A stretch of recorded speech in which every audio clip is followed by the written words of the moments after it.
Hello and welcome. I'm Neha Khanna and you're watching America 360. Let's get you all the big stories that are grabbing headlines in the United States tonight.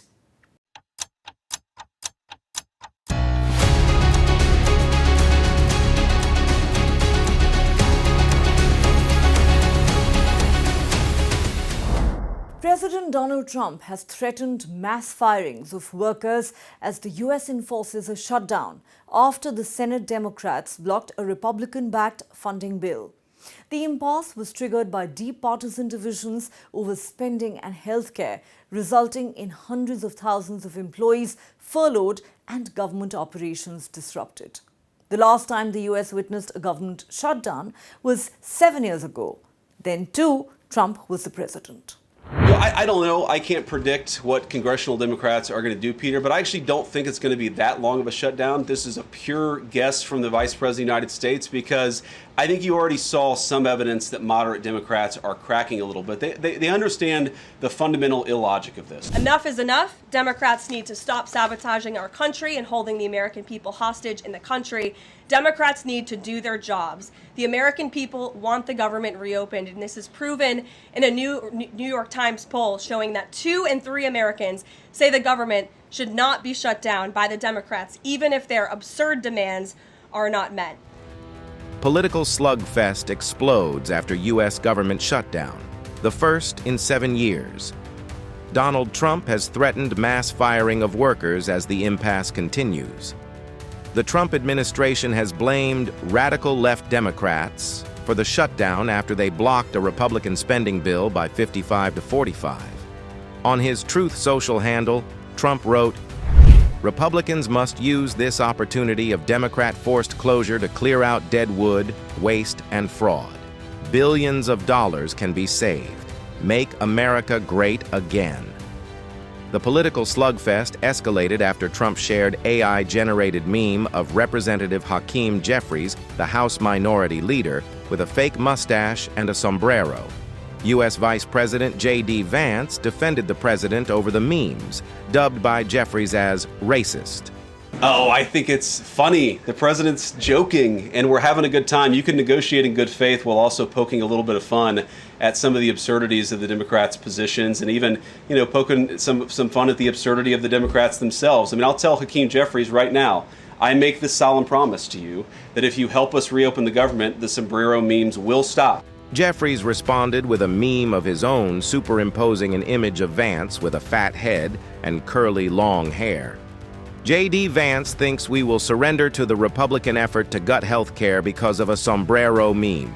Not happening, bro, Jeffries wrote in a post on X. The Democrats are firm on their demands to preserve health care funding and refuse to back a bill that reportedly fails to do so.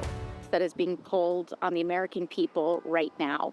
Starting today, October 1st, and throughout the rest of the month, Americans across this country are going to start getting notifications that their insurance premiums are up to doubling. The Republicans have opened a door to negotiating the health care issue, but GOP leaders say it can wait, since the subsidies that help people purchase private insurance don't expire until year's end.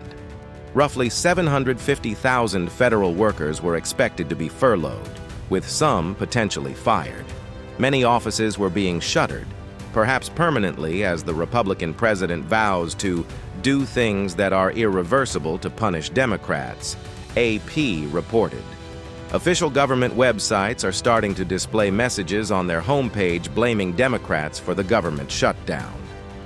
Due to the Democrat-led shutdown, website updates will be limited until full operations resume. The State Department's website reads, "Disagreements over funding stem from a deadlock in Congress over Democratic demands over health care and Republican efforts to kick that can down the road." Vermont Senator Bernie Sanders has launched an all-out attack on Republicans, blaming them for the government shutdown. Sanders, who was the candidate for Democratic presidential nomination in 2016 and 2020, has alleged that the Republicans wanted to pass a bill to allow the Trump administration to throw 15 million Americans off their health care and double premiums for 20 million Americans. Listen in. some 50,000 Americans will die unnecessarily every single year. Let me repeat that. I know it sounds amazing, but it is true, and it's understandable. And tens of thousands will die unnecessarily every single year. If we pass the Republican legislation, your premiums will likely double in the very, very near future. Thanks very much for joining me. As most of you know, the government has been shut down. Why? How do we reopen it? So let me say a few words on that. On the long-established Senate rules, it takes 60 votes to pass a continuing resolution to fund the government. The Republicans have 53 members in their caucus. Democrats have 47. Bottom line, as has been the case for decades, the two parties must negotiate to reach an agreement. But in an unprecedented manner, Republicans have refused to do that. They have refused to sit down and work out a bipartisan solution. In their view, it is their way or the highway, take it or leave it. And that's why the government has shut down. But this shutdown is far more important than just Senate process. At a time when the American healthcare system is deeply broken, we are the only major country on earth not to guarantee healthcare to all people. We pay the highest costs. Trump's big, beautiful bill will make that situation in healthcare even worse. As a result of that legislation, 15 million Americans will be thrown off of Medicaid and the Affordable Care Act. Studies from Yale University and the University of Pennsylvania suggest that when you throw 15 million low-income and working-class people off of the health care they have, some 50,000 Americans will die unnecessarily every single year. Let me repeat that. I know it sounds amazing, but it is true, and it's understandable. If you're throwing 15 million low-income and working-class people, many of them with serious health problems, off their health care, they can't get to a doctor when they need to. It is not shocking to understand, or surprising to understand, that 50,000 of them will die unnecessarily every single year. That's what we're looking at. And then, on top of all that, the Republican bill also cuts tax credits for the Affordable Care Act. A study just came out yesterday from the Kaiser Family Foundation, a nonprofit healthcare organization, and its findings are pretty clear. Within the next several months, healthcare premiums for 20 million Americans on the Affordable Care Act will double. Got that? Double. So you think that right now you're paying an outrageous amount for health care, and you are. And right now you can't afford health care, and many of you can't. Under the Republican proposal, your premiums will, on average, double. This is insane. It is unacceptable. In other words, instead of lowering health care costs, instead of adding more people to health care, cutting back on the number of people who are uninsured or underinsured, what Trump's legislation does is make a terrible situation much worse. So don't get confused. I know there's a lot of stuff in the media, and a lot of people in both political parties are arguing with each other and blaming each other. But to me, what is going on is really not complicated.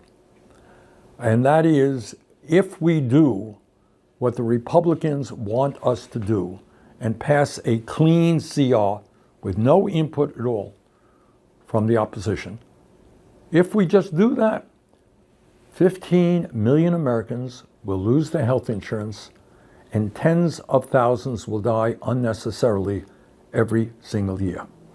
If we pass the Republican legislation, your premiums will likely double in the very, very near future. Needless to say, I do not intend to support the Republican proposal. Thanks very much. Democratic Representative Alexandria Ocasio-Cortez and Bernie Sanders feature in a new video explaining the shutdown which has hit the US for the first time in 7 years.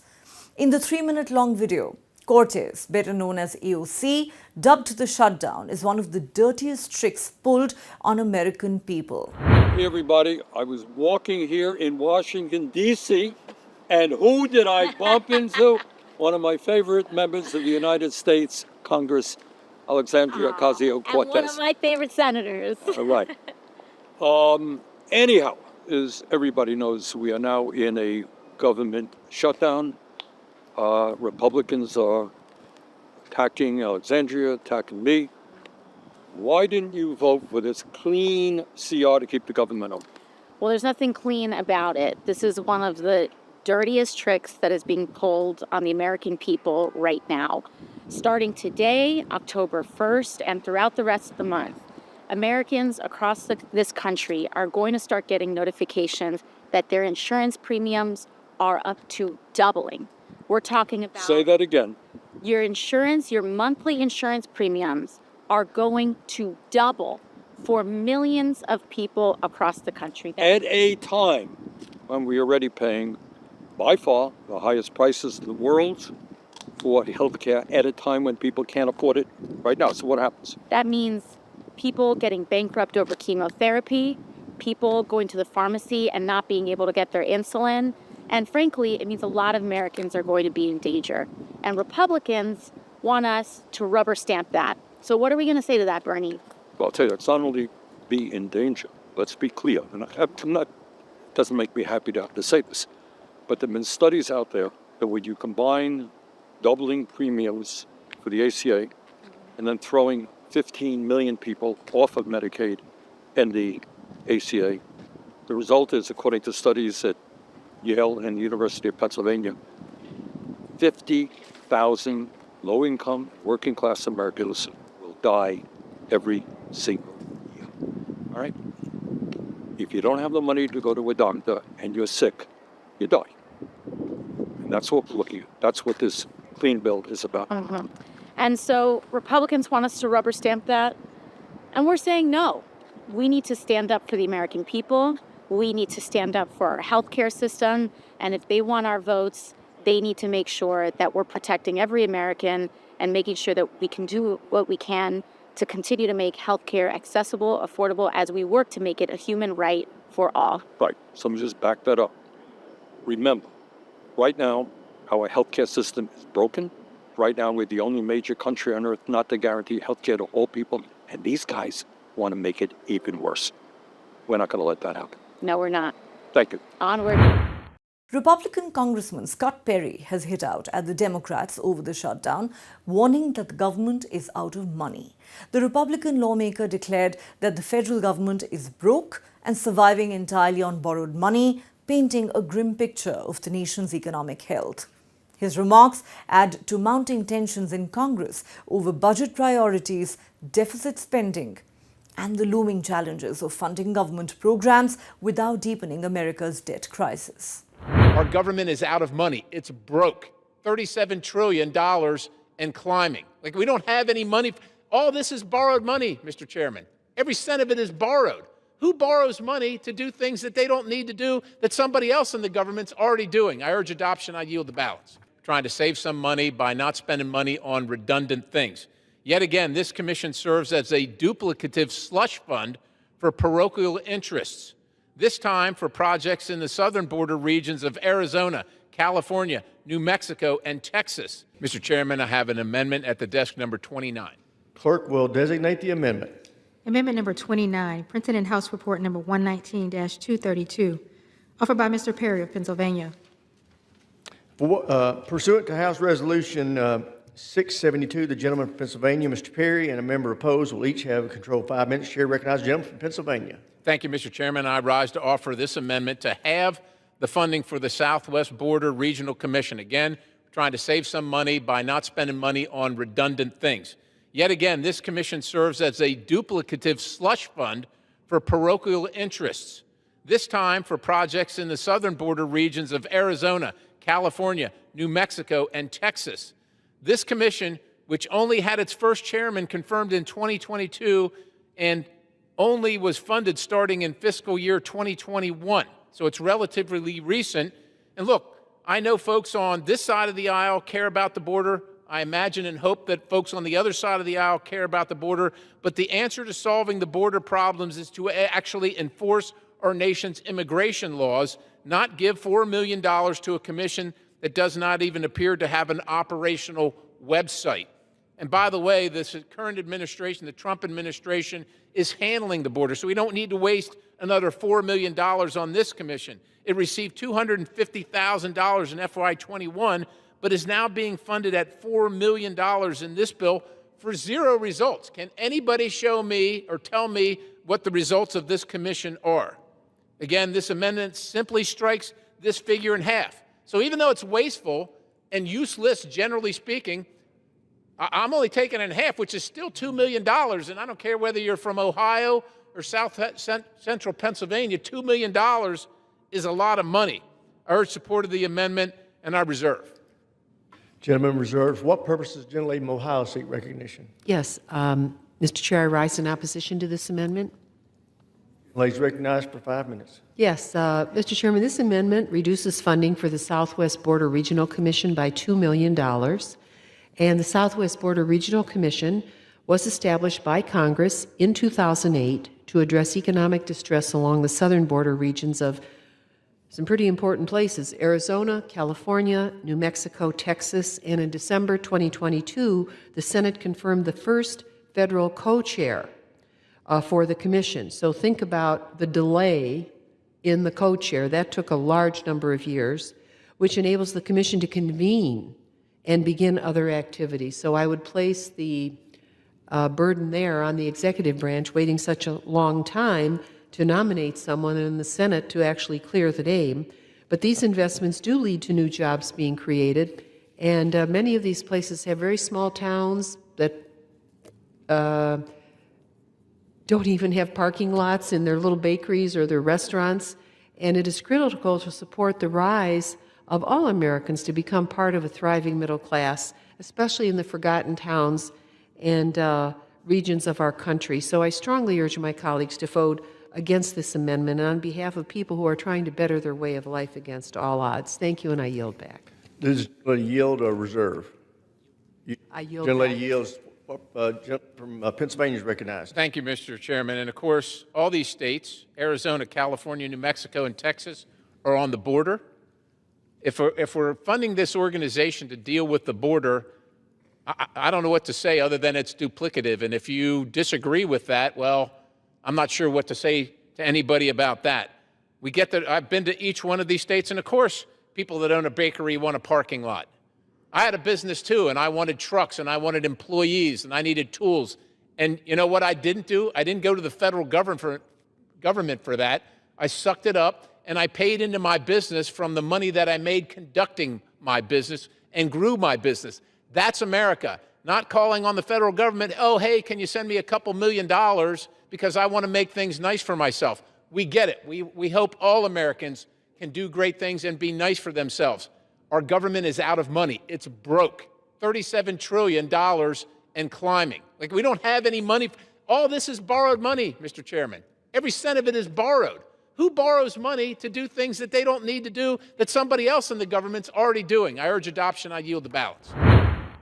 The White House has asked U.S. colleges to sign a deal on some sweeping terms, ranging from foreign enrollment and diversity to ideological values of students and staff to get preferential access to federal funds, as per a 10-point memo sent by the Trump administration. According to reports, the memo shared by a White House official demands that schools cap international undergrad enrollment at 15%, ban the use of race or sex in hiring and admissions, freeze tuition for 5 years, require that applicants take the SAT or a similar test, and quell grade inflation. US President Donald Trump has signed a controversial executive order vowing to use all measures, including US military action, to defend the energy-rich nation of Qatar. The order is deemed as another step by Donald Trump to assure the Qataris following the 9th September attack by Israel on Hamas leadership on the US allies' soil. Israeli Prime Minister Benjamin Netanyahu recently apologized to his Qatari counterpart during a phone call from the White House, with Trump holding the corded phone. Two Delta Airlines regional jets collided on the taxiway at New York's LaGuardia Airport on Wednesday, with the wing of one aircraft slamming into the cockpit windows of the other. Both aircraft involved in the low-speed collision were CRJ-900 regional jets, operated by regional carrier Endeavour Air, according to a statement from Delta. As per the report, Flight 5047 had just arrived from Charlotte in North Carolina when the wing of Flight 5155, preparing to depart to Virginia, collided with the nose of their aircraft. Elon Musk has become the first half-trillionaire, achieving a net worth of more than $500 billion, as the value of Tesla and his other businesses have risen this year. According to a BBC report, the owner of social media platform X saw his net worth reach $500.1 billion on Wednesday afternoon, before dipping slightly to just over $499 billion later in the day. Well, that's all the time we have on this edition of America 360. If you have been, thanks for watching. Do join us again at the same time tomorrow.